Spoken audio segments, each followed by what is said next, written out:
17 বছরের নির্বাসিত জীবন কাটিয়ে দেশের পথে বিএনপির ভারপ্রাপ্ত চেয়ারম্যান তারেক রহমান। বাংলাদেশ সময় রাত 12:15 লন্ডনে হিথ্রো বিমানবন্দর থেকে ঢাকার উদ্দেশ্যে রওনা হয়েছেন তিনি। সঙ্গে আছেন স্ত্রী জুবাইদা রহমান ও একমাত্র মেয়ে Zaima Rahman.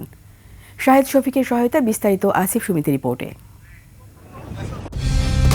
Colour expert, George sap এবং মাইল্ড অন হ্যান্ডস টেকনোলজি সমৃদ্ধ অরিক্স ক্রিস্টাল ওয়াশ আপনার লন্ড্রি এক্সপার্ট। দীর্ঘ নির্বাসিত জীবন কাটিয়ে দেশে আসছেন তারেক রহমান। মা মাটি মাতৃকার আহ্বানে 17 বছর পর গায়ে মাখবেন বাংলার আলো হাওয়া। বাংলাদেশ বিমানের BG-202 ফ্লাইটে আসছেন তারেক রহমান। সঙ্গে আছেন স্ত্রী জুবাইদা রহমান ও একমাত্র মেয়ে জাইমা রহমান।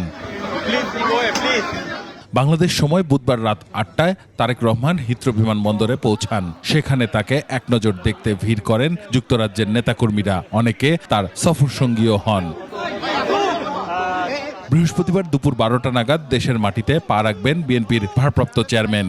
এরপরই নেতাকর্মী ও দেশবাসীর উদ্দেশ্যে বক্তব্য দেবেন রাজধানীর পূর্বাচল 300 ফিট এলাকায় আয়োজিত গণসংবর্ধনায়। পরে এভার কেয়ারে চিকিৎসাধীন মা বেগম খালেদা জিয়ার সঙ্গে কিছুটা সময় কাটিয়ে তারেক রহমান ফিরবেন গুলশানের নিজ বাসায়।